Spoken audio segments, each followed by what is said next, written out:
Just now attended a masterclass by Lisa Joy and I asked her a very interesting question about working with actors. So here's what she had to say in response to my question. Yeah. Firstly, thank you so much for a wonderful session.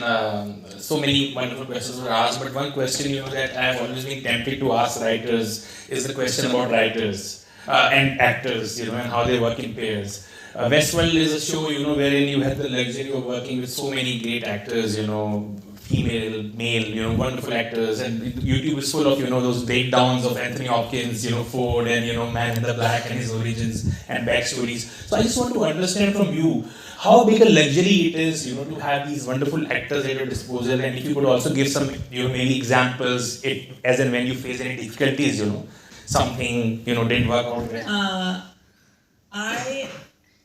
I have loved working with all of my actors. I'm not lying.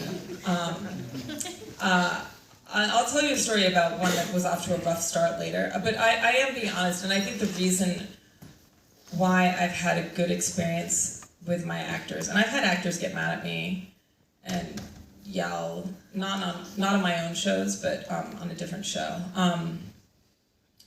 But I think that when it's my set, when it's my show, to me, everyone is a person, right? You can be the most famous actor in the world, and you will get the same respect as the craft service person, right? Because we are all people, and we're all doing a job together. And, but it's true, right? That really wouldn't fly here, but I appreciate it. I think it's important, right, to remind, it starts with you, right? If you're not putting on airs, then it should shame other people into not doing it, right? I've also worked with very decent people. I do have a rule about not working with assholes, so if somebody's famously toxic, no matter how great an actor they are, I will never work with them. So I've worked with some lovely people. I also think, to be honest, it's hard to be an actor. Your face is out there, people have all sorts of suppositions about you, you're treated very differently from a normal human being. And in some ways, I think it's a relief for an actor to be able to talk to a showrunner, and the showrunner is going to treat them like a normal person, right? Like, they have to treat them like a normal person. Because otherwise, how do you give notes? How do you demand that they show up on set on time so that you can make the show? And you have to have a mutual respect as people that is literally equal. Otherwise it doesn't work.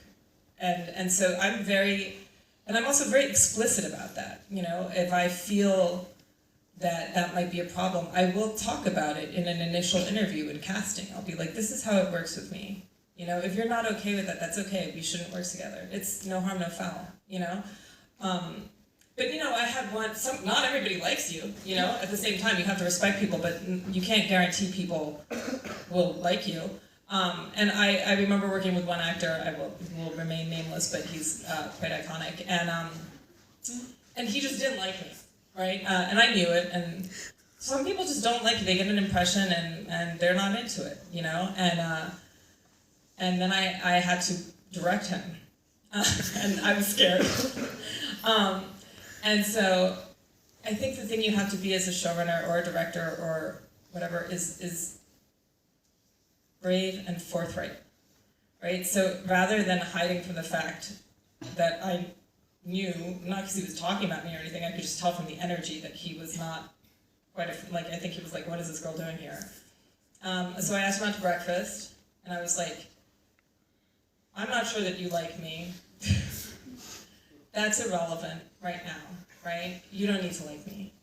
I am just going to tell you that we're going to be working together very closely in a moment, and you can find, personal things you don't like about me, but you're never going to work with somebody who's more prepared or more on it or more honest with their feedback. And if you can respect that, then we're going to be fine. And I think clearing the air, just being very matter of fact, and just talking to him like a regular person, in the end, he was like, "You're my favorite director." Everybody's a person ultimately, right? And I don't think anybody people think they want to be treated like deities sometimes, but they don't. You know, it's a lonely life there. And, you know, I think camaraderie and participating together in a creative venture is far more fulfilling than being some kind of god in the clouds all alone. Thank you so much.